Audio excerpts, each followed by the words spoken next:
Hello there. Petite boxeuse et petit sparring partner sans oublier les grands champions, comment allez-vous?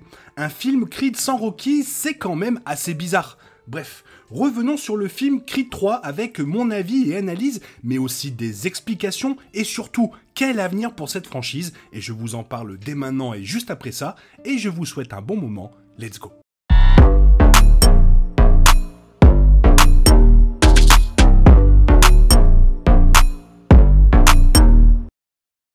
Le troisième volet de la franchise Creed, réalisé par Michael B. Jordan, livre une histoire passionnante sur le passé qui se faufile pour perturber le présent et détruire l'avenir.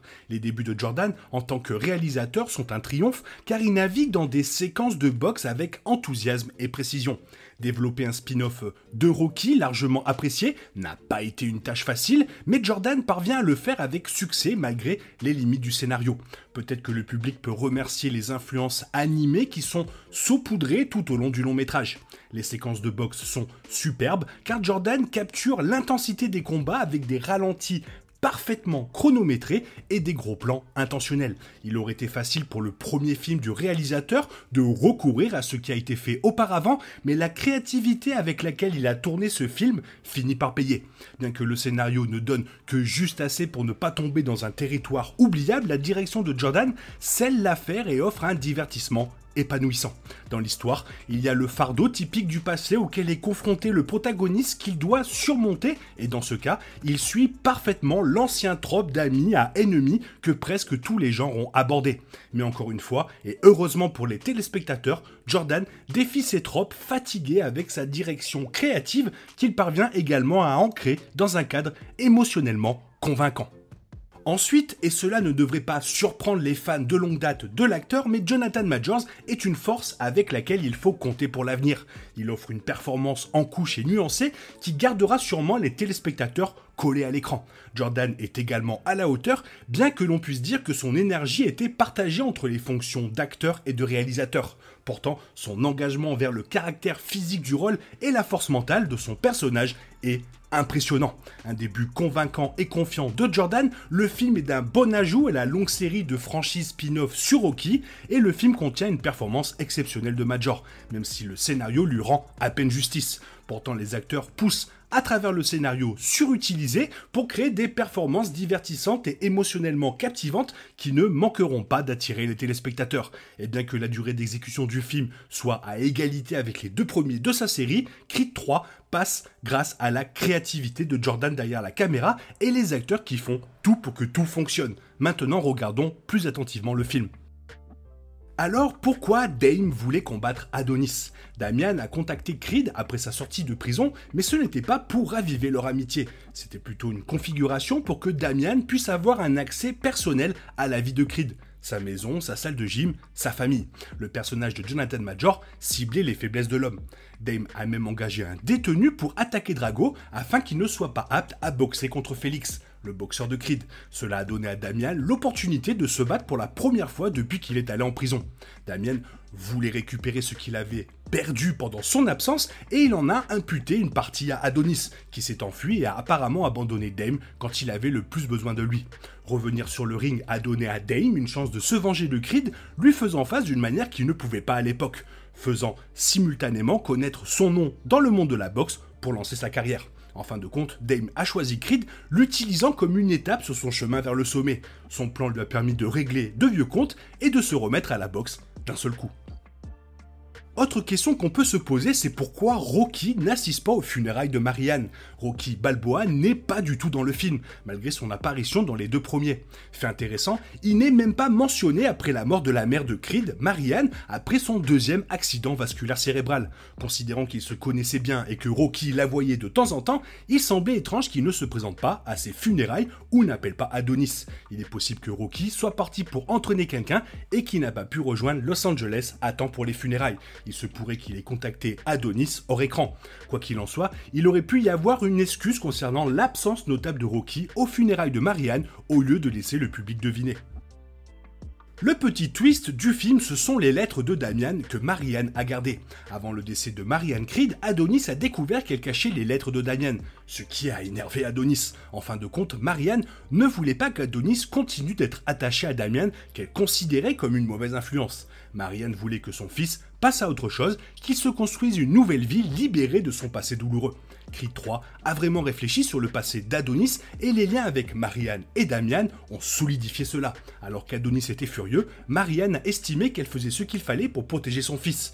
C'était quelque chose qu'elle sentait qu'il ne pouvait pas apprécier à l'époque, même si cela prouvait qu'Adonis pouvait en effet grandir sans Damian à ses côtés. Et du coup, pourquoi Adonis affronte Dame? Quand Adonis Creed est devenu champion du monde, il ne pouvait pas accomplir grand chose de plus dans le monde de la boxe. Cependant, lorsque Dame l'a mis au défi de défendre son titre à la télévision et en direct, Adonis n'a eu d'autre choix que d'accepter l'offre de son vieil ami. Certes, Adonis aurait pu refuser, mais il n'a jamais reculé devant un combat, et il avait beaucoup à prouver, non seulement à Damian, mais aussi à lui-même.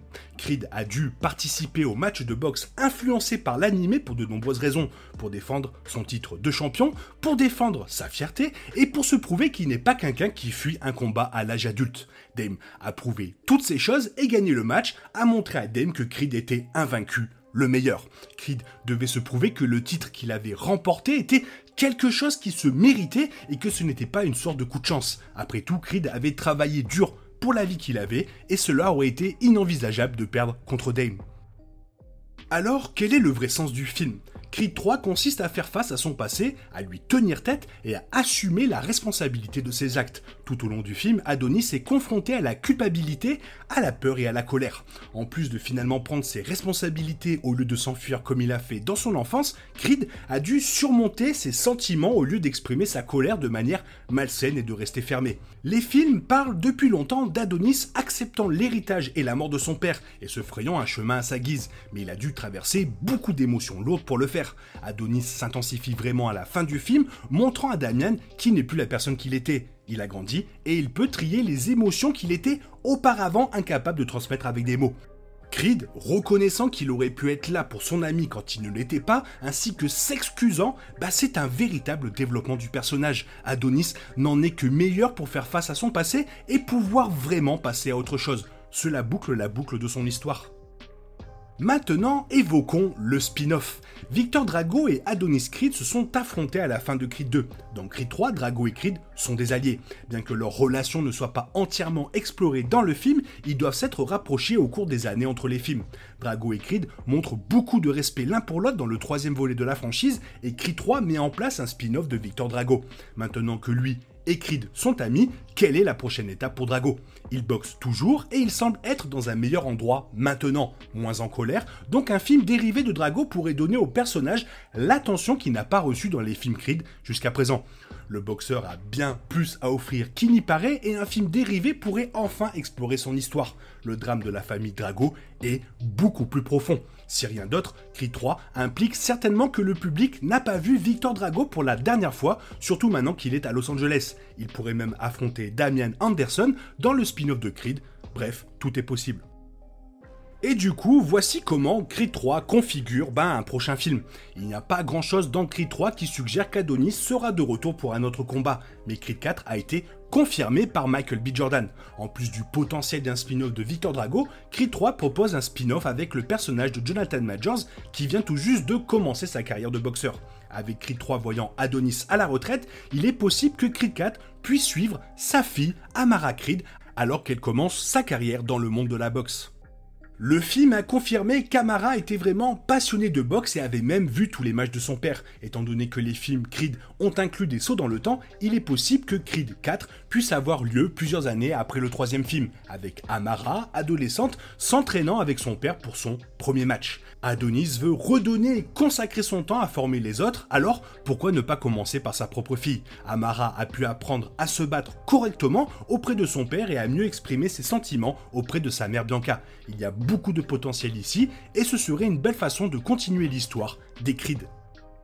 Voilà, je pense avoir bien réussi à réunir ce que je voulais dire sur ce film. Toi, n'hésite pas à me laisser ton avis dans la zone commentaire et il est temps pour toi de reprendre le cours normal de ta vie et on se retrouve bien sûr demain pour une nouvelle vidéo. Bisous bisous et bye bye.